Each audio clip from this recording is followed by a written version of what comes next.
Hey there, young adventurers. Welcome to Demi and Sunny World. We've got super fun stories, cool facts, and awesome adventures that you will love. Get ready to laugh and have a blast with us. What's your favorite kind of story? Thank you for watching. Join our family of subscribers for more engaging stories, fun adventures, and valuable lessons that will spark imagination and joy in your little ones. Bob's Pets and the Great Ball Adventure.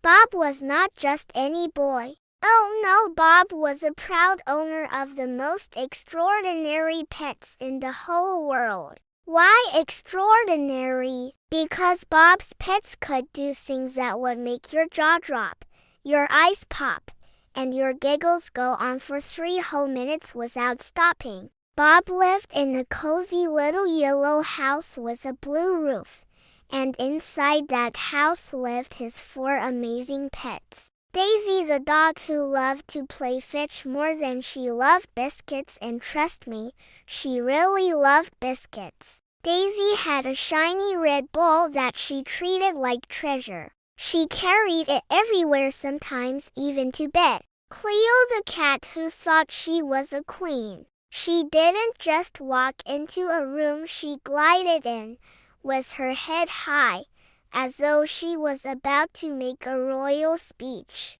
Cleo had a sparkling blue ball that she batted around with her paw so fast you'd think it was a lightning bolt in disguise. Benny the bird, a bright green parrot with a sense of humor. Benny had a soft green ball and loved to drop it from his perch just to watch Bob pick it up. Over and over and over again. Benny thought this was hilarious. Finn the fish who lived in a bubbly glass tank and blew funny bubble shapes when he was excited.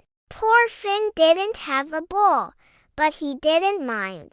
Instead, he had a grand imagination. He pretended his bubbles were magical, invisible balls that could bounce to the moon. One sunny afternoon, it was a perfect day for playing outside.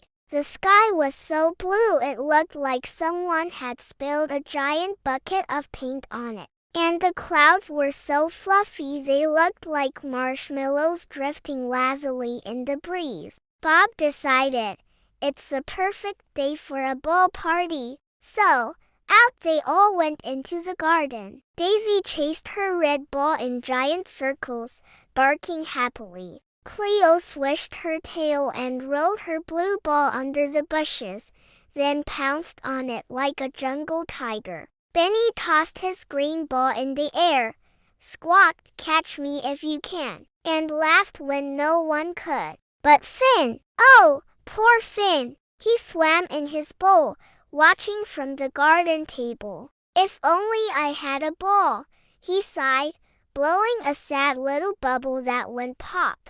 The great idea! Bob saw Finn's face and felt a little twist in his heart. "Don't worry, Finn," he said. "We're going to find you the perfect ball." The pets stopped playing. "Perfect ball?" barked Daisy. "For a fish?" meowed Cleo. "Let's make it shiny," squawked Benny. And so, the great ball hunt began. The search. First, they looked in the garden shed. They found a rusty tin can, a pink umbrella, and a very grumpy spider named Harold. He did not want to be disturbed. Next, they looked under the old oak tree. They found an empty snail shell, a treasure map drawn in crayon, and something that looked like a dinosaur tooth but turned out to be Bob's old plastic fork. Then they looked in the washing basket. They found a sock that smelled like it had been worn for a year,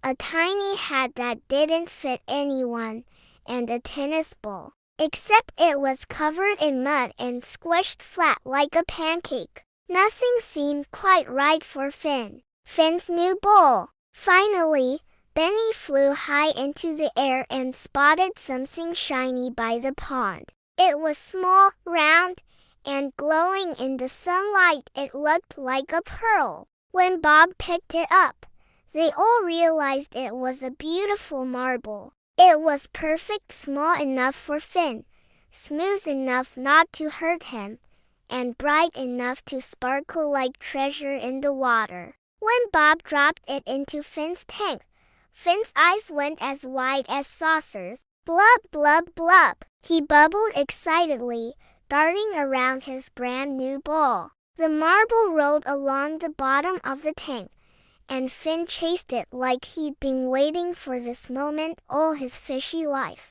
The happiest ending. From that day on, all of Bob's pets had a ball literally. They held a ball party every Saturday, with Daisy's red ball, Cleo's blue ball, Benny's green ball, and Finn's shiny marble. And the best part? Sometimes Finn would blow a bubble just big enough to lift his marble to the top of the water. And Benny would swoop down, tap it with his beak, and send it bouncing back in. Daisy would bark, Cleo would meow, and Bob would laugh so hard he'd nearly fall over. It wasn't just about the balls anymore, it was about the fun, the friendship, and making sure everyone felt included. And that's the story of Bob's Pets and the Great Ball Adventure, where no pet was left out, and every Saturday was filled with bouncing,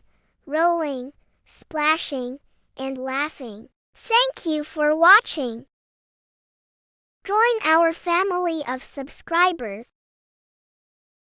for more engaging stories, fun adventures, and valuable lessons that will spark imagination and joy in your little ones. Wishing you and your family endless happiness, love, and laughter.